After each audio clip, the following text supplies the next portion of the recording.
The Count of Monte Cristo. Chapter 43. The House at Auteuil.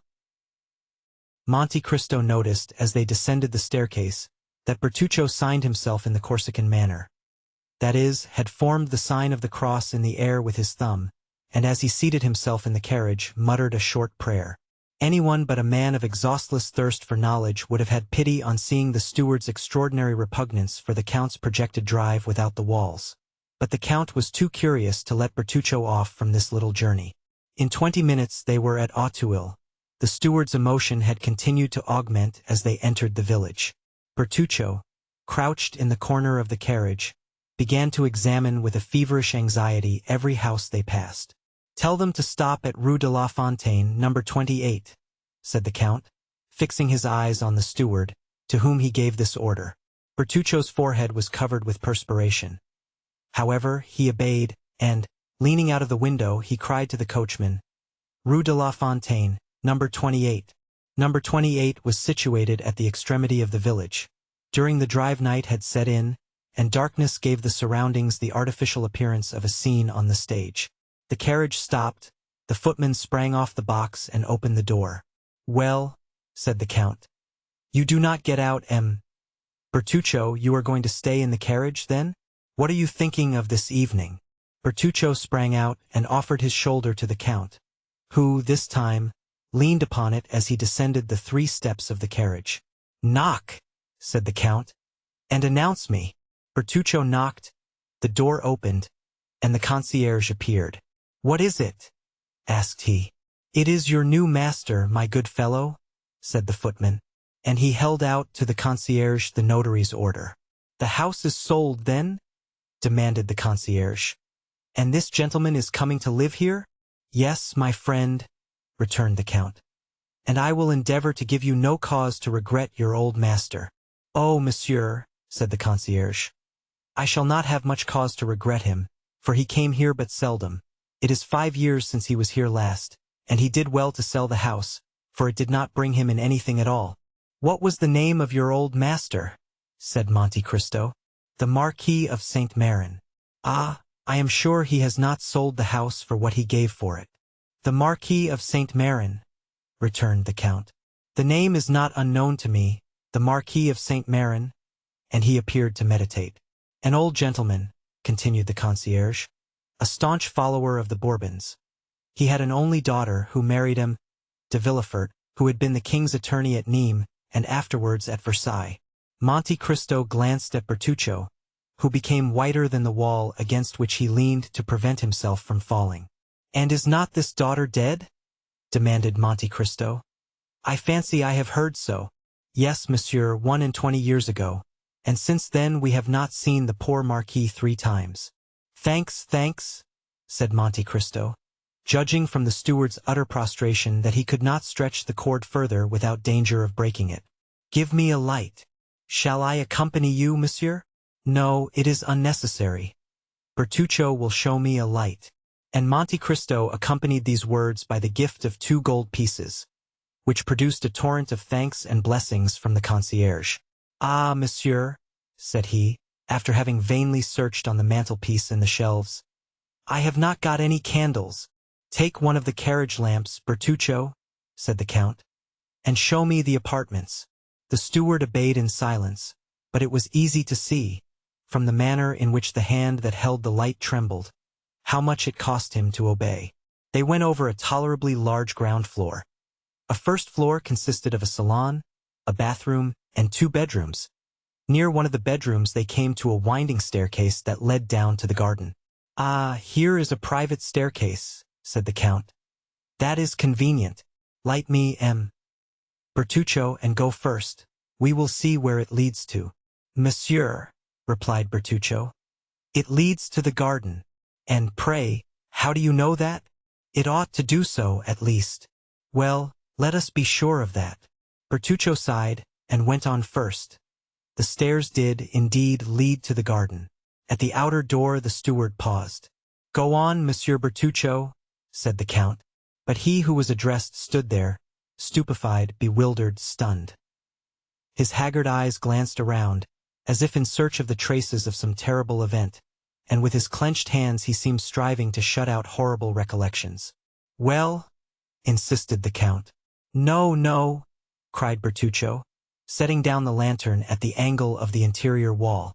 "No, monsieur, it is impossible. I can go no farther." "What does this mean?" demanded the irresistible voice of Monte Cristo.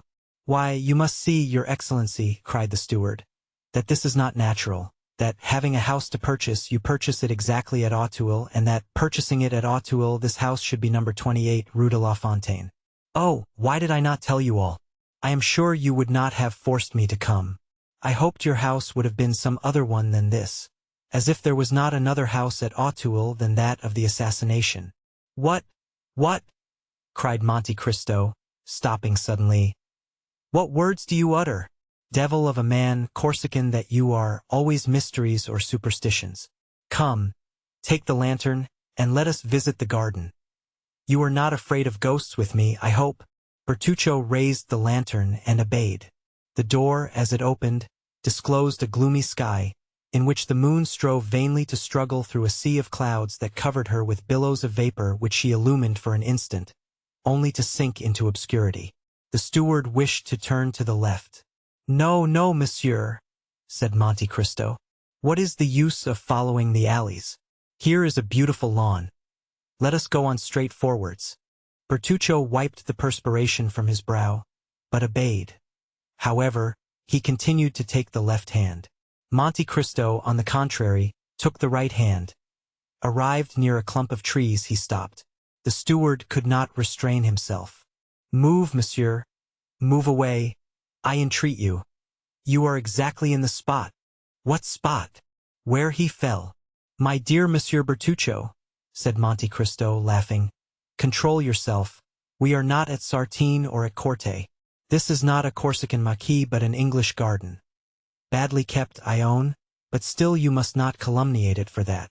Monsieur, I implore you, do not stay there." "I think you are going mad, Bertuccio," said the Count coldly. "If that is the case, I warn you, I shall have you put in a lunatic asylum." "Alas, excellency," returned Bertuccio, joining his hands, and shaking his head in a manner that would have excited the Count's laughter, had not thoughts of a superior interest occupied him, and rendered him attentive to the least revelation of this timorous conscience. "Alas, excellency, the evil has arrived." Bertuccio," said the Count, "I am very glad to tell you, that while you gesticulate, you wring your hands and roll your eyes like a man possessed by a devil who will not leave him, and I have always observed that the devil most obstinate to be expelled is a secret.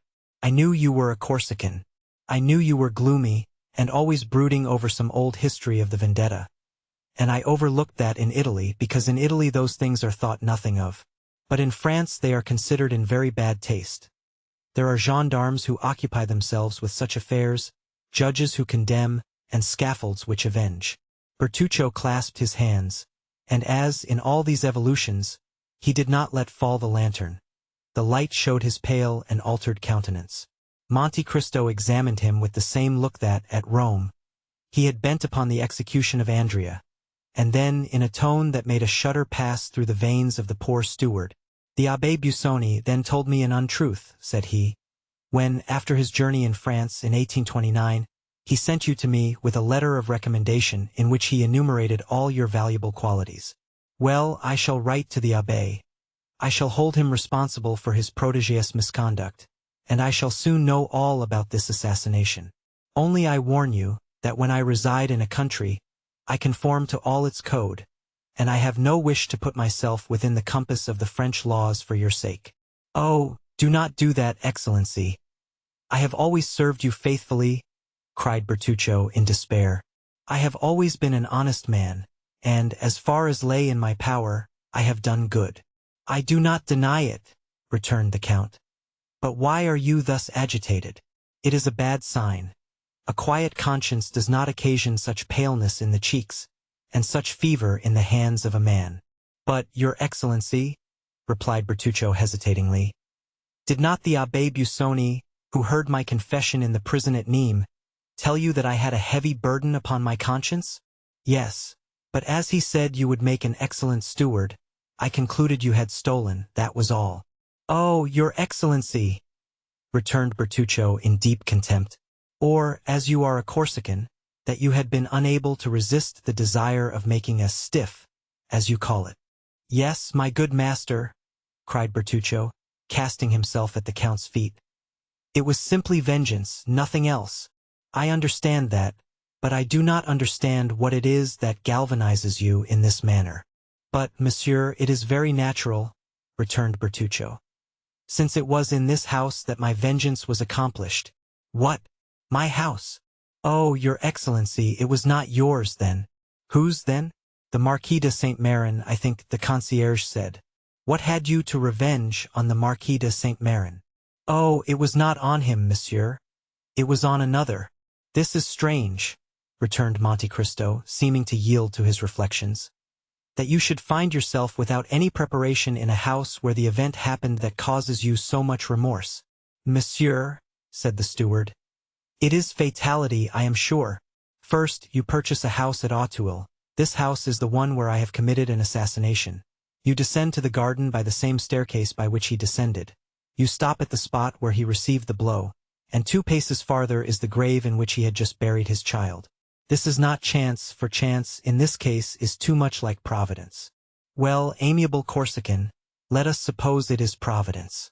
I always suppose anything people please, and, besides, you must concede something to diseased minds. Come, collect yourself, and tell me all." "I have related it but once, and that was to the Abbé Busoni. Such things," continued Bertuccio, shaking his head, "are only related under the seal of confession." "Then," said the Count, "I refer you to your confessor. Turn chartreux or Trappist and relate your secrets, but, as for me, I do not like anyone who is alarmed by such phantasms, and I do not choose that my servants should be afraid to walk in the garden of an evening. I confess I am not very desirous of a visit from the commissary of police, for, in Italy, justice is only paid when silent. In France she is paid only when she speaks. Peste! I thought you somewhat Corsican, a great deal smuggler, and an excellent steward, but I see you have other strings to your bow. You are no longer in my service, Monsieur Bertuccio." "Oh, your Excellency," cried the steward, struck with terror at this threat. "If that is the only reason I cannot remain in your service, I will tell all, for if I quit you, it will only be to go to the scaffold." "That is different," replied Monte Cristo. "But if you intend to tell an untruth, reflect it were better not to speak at all." "No, monsieur, I swear to you, by my hopes of salvation, I will tell you all, for the Abbé Busoni himself only knew a part of my secret. But, I pray you, go away from that plane tree. The moon is just bursting through the clouds, and there, standing where you do, and wrapped in that cloak that conceals your figure, you remind me of M. de Villefort." "What?" cried Monte Cristo. "It was M. de Villefort? Your Excellency knows him? The former royal attorney at Nîmes?" "Yes." "Who married the Marquis of Saint-Méran's daughter?" "Yes." "Who enjoyed the reputation of being the most severe, the most upright, the most rigid magistrate on the bench?" "Well, monsieur," said Bertuccio, "this man with this spotless reputation, well, was a villain." "Bah!" replied Monte Cristo. "Impossible! It is as I tell you." "Ah, really?" said Monte Cristo. "Have you proof of this?" "I had it." "And you have lost it. How stupid!" "Yes, but by careful search it might be recovered." "Really?" returned the Count. "Relate it to me, for it begins to interest me." And the Count, humming an air from Lucia, went to sit down on a bench, while Bertuccio followed him, collecting his thoughts.